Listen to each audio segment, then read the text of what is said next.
Welcome back here, Dan Candell, co-creator of Expert Hypnosis Training at experthypnosistraining.com, along with my cohort, Michael DeShalit, who will be joining us in some future videos as well. But today we're going to be talking about signs and symptoms, if you will, of hypnosis. Now, these are different signs that you can tell, and there's objective, kind of what we're seeing in people, and then there's subjective. At the end of every hypnosis session, I always conclude by saying, okay, here's how I know you were in that receptive state. And I'll go through a list of things I observed. And I'll say, how do you know that you were in that receptive state? What did you experience? Even if it's online. In fact, I'm working from my home office today, seeing some clients online before I go into my physical office and work with people in person. So these are things you can do online, also in person. And some people want to know, well, when you're observing people, like where are you looking in the session? Because sometimes to the hypnotized person, it might feel like this. Like you're just uncomfortably staring at them. And that's not what I'm doing. I'm not staring at the client, and neither should you, because they can tell, and it's creepy, it's weird. What I'll often do, I'll have notes, and I will very often and frequently glance up at the client, and I'll observe certain things about them, but I'm never staring at them, just because it's kind of creepy and weird. Man, maybe that's a me thing, I don't know. Maybe I should go see a hypnotist to overcome that. However, it is very important to observe your clients and to notice what the objective signs are that they're going into hypnosis. So I'm going to share my screen here so we can go through some of these signs right now. Actually, there we go. So signs of hypnosis. All right. So as I said, there's objective and there's subjective signs of hypnosis. So let's get into the objective signs first. This is what you are observing in the person.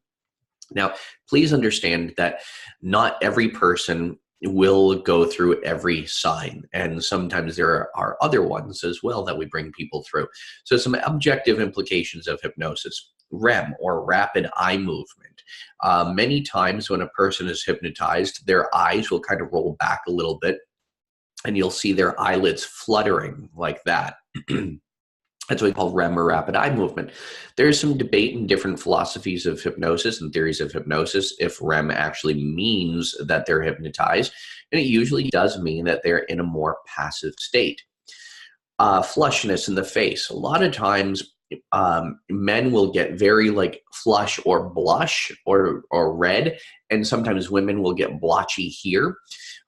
So a lot of times you can tell by the color of their skin, their facial tones are changing because they're becoming more relaxed, because they're breathing in a more relaxed way. That brings us to our next one: slow and rhythmic breathing. A person, when they're hypnotized, they start off with focusing on their breath usually, and then it just becomes very natural. And this is where we can get into what we call pacing. We pace our suggestions many times on the exhale. So when we're hypnotizing someone, if we're doing what we call a hypnotic deepener, which actually deepens the levels of hypnosis and deepens that receptive state, and let's say we count down for a deepener, like as you're going into that wonderful receptive state, you'll allow yourself to relax and just zone out even more as I count backwards. 10, 9, drifting, dreaming. And as we're counting backwards, if you match that number with the exhale, it will make the effect much more profound for them. And they won't even realize that you're matching it with the exhale, but that is when you do want to observe people more. So slow and rhythmic breathing. The other is heaviness. They'll experience often very heavy limbs, like very loose and limp and heavy and lethargic. Also, passivity. They'll have a very passive look on their face usually instead of inquisitive. So this is not hypnosis when a person like squinches their face together. It's a very passive look on the face usually. Many times also their jaw will drop open as well. Their jaw will unclench, relaxation of facial muscles as well, and also slow and sluggish movements. When you're asking a person to do something when they're hypnotized, and many times we'll use what we call ideomotor responses, which are responses that are given by the subconscious mind. So say like, when you're thinking of this, lift your right index finger. And if you can see me in the video here on the side of the screen, when they're lifting their index finger, it should be something very, very like minute. In fact, I'm going to stop sharing the screen for just a moment so you can see this. So their finger, usually the hand is on the arm of the chair or something like that. When you say, lift that finger, it should be something like this, or often like this. Like sometimes you'll have to, it's like a little blip. If it's like this, I got the answer. Then you might have to go on into a few deepeners to get them into that more natural state. Also, people want to know how do clients know they should do this? Well, this is all in what we call the pre-talk, which we'll go over in a different video of what you should include in a pre-talk. And the pre-talk is basically what you're telling the client to expect when they're hypnotized. And guess what they're going to expect? They're going to expect usually what you tell them they should expect. Sorry about that. You heard my phone ringing briefly. I'm not even going to edit that out. So anyway, the pre-talk is what you're going to convey to the client to tell them what they're going to expect when they're hypnotized. Some other ways that we also will test for hypnosis is by doing challenges or convincers. And one of these will be to help the client realize that they're in a hypnotic state. And the other is, once again, you're testing the client's responses out to also test the level of hypnosis they go into. There's what we call the Harry Aaron scale, depth scale of hypnosis, and there's 6 levels of hypnosis on that scale. And there's different tests that you can do to the client or with the client that will help you discover which level of hypnosis they're in. One of the tests that we do is eyelid catalepsy. So when a person closes their eyes, you, with in effect, tell them that their eyes are glued closed and try and open them, and it looks like that. Then there's larger catalepsy, which is arm catalepsy, where they'll have their arms stiff and rigid and they can't bend their arm. Things like that. Then there's aphasia and amnesia as well, which is when they forget something. It brings them through the levels of hypnosis. So sometimes we'll have them count backwards from 100, and we'll say the numbers disappear after you count just a few numbers. And these are, you don't have to do these with every single client. However, these are tests that you can do so you know which level, and it also depends on the kind of work that you're doing with a person. If you're doing a full-blown regression, you want them to be in a deeper level of hypnosis. If you're doing direct suggestion, they don't have to be in that deeper level. They can be in a lighter level. So anyway, those are some other ways that you can test, in effect, test for hypnosis. Okay, so sorry, my phone just rang again. Every time I shoot a video, it's like my phone keeps ringing. And again, I'm not even going to edit it out. I edit out the conversation. I'm not going to edit out my phone vibrating.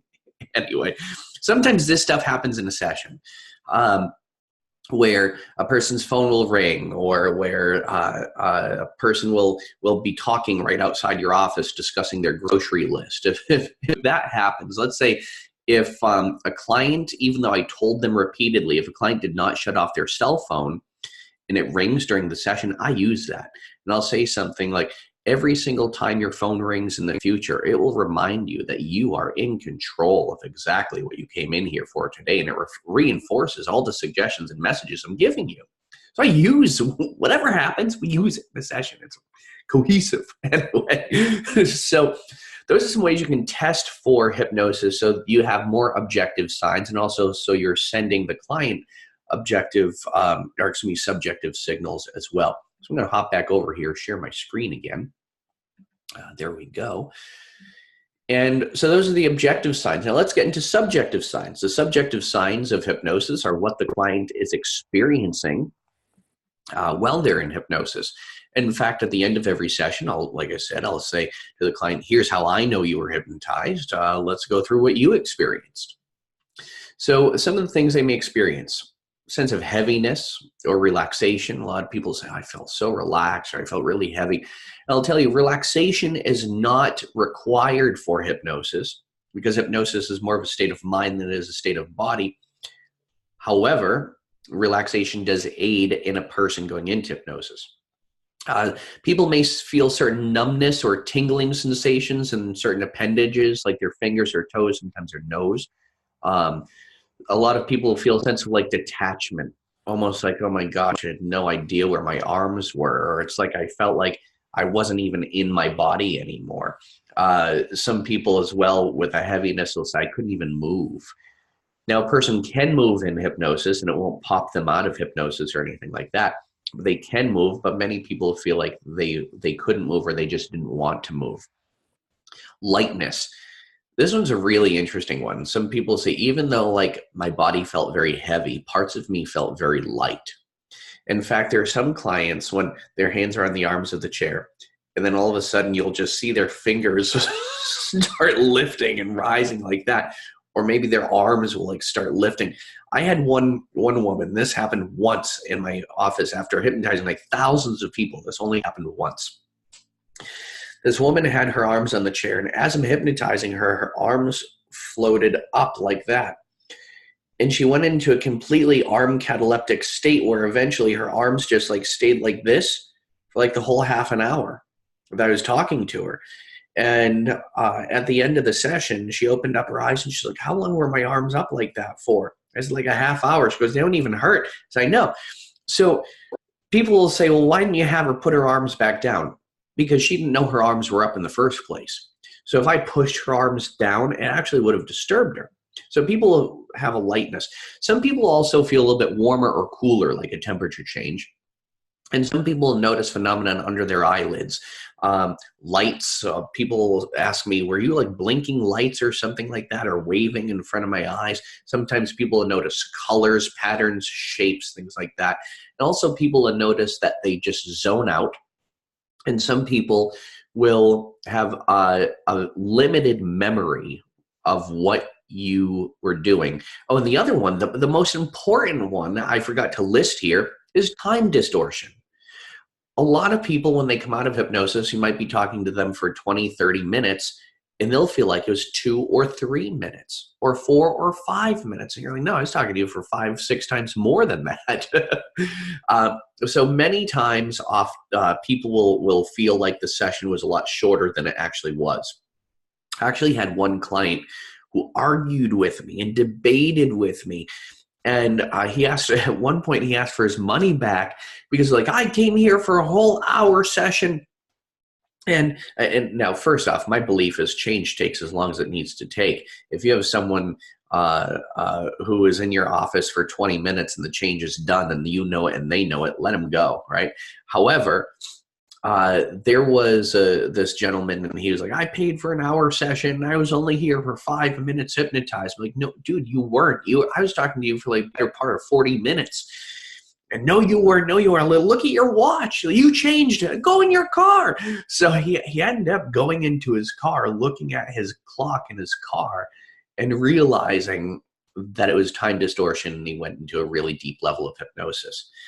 Often when people are listening to hypnosis audios as well, when people are listening to hypnosis audios, a lot of times they'll listen to the first like couple of minutes, then they'll totally zone out. And then at the end, they'll come out of hypnosis and they'll say, I think I fell asleep, or I have no memory of what you said in the audio. Like I completely zoned out. That's very common as well for people to zone out even during the session. They only hear part of what you say consciously, and subconsciously they're still taking everything in, but on a conscious level they don't need to hear everything you're saying. So with that said, those are the signs, subjective and objective signs of hypnosis. So there you go. That's how you know people are hypnotized, and that's how they will know they're hypnotized. And hey, if you haven't yet, make sure you hop over to experthypnosistraining.com and make sure you sign up for our training there. We will be listing more dates on that site coming up. So I'm Dan Candell, creator of the Anxiety Relief Revolution and co-creator of Expert Hypnosis Training, and we'll see everybody soon. Bye-bye. As always, be well, do good, be true to who you are.